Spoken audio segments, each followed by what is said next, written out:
নমস্কার বন্ধুরা, আমি আজকে দেখো তেল পিঠে বানাবো। সেজন্য গ্রাইন্ডারে এই যে আতপ চাল এইভাবে মিহি করে নিচ্ছি। এই যে এইভাবে এর ভিতরে আমি কলা দিয়ে দেবো, সুজি দেবো, পরিমাণ মতো সুজি দিয়ে দিতে হবে। গরুর দুধ নেই, পাউডার দুধ দেবো, আমুল,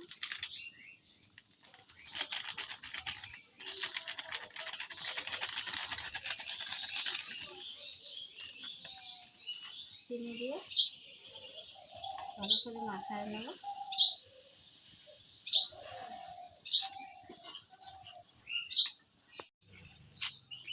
একটু লবণ দিয়ে দেবো। এদিকে তেলটা উনুন ধরেছে, এই যে গরম করে দেবো। কড়াইতে তেল গরম হতে থাকবে আর আমি ব্যাটারটা বানাইতে থাকবো।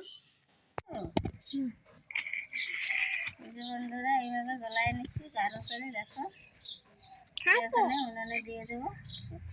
তেল গরম হয়ে গেছে, আমরা একটা একটা করে ভেজে নেব। সব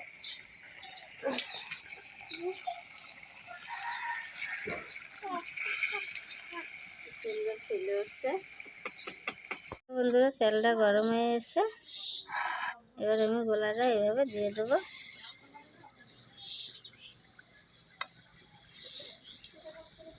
এরকমভাবে সব পিঠেগুলো বানায় নেব। কত সুন্দর ফুলে এই যে ভাসে উঠছে, আমি উল্টায় দেবো।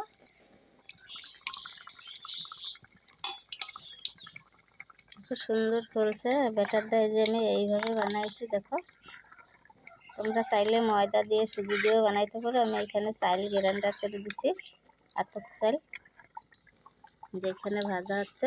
আর উনুনটা একদম ধীরে জাল দিতে হবে। হয়ে এসে নামাই নেব।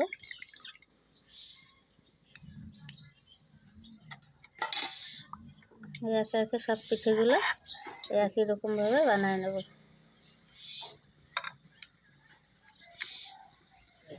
এটা হয়ে গেছে বন্ধুরা, উল্টায় দেবো। দেখো সুন্দর ভাসে উঠতেছে আর সুন্দর ফুলতেছে। এই দেখো নরম তুলতুলে, একদম নরম। এই যে একদম নরম। দেখো আমি একই পদ্ধতিতে সবগুলো ভেজে নেব। এরকম ভেজে তোমরা গোপাল ঠাকুরেও দিতে পারো।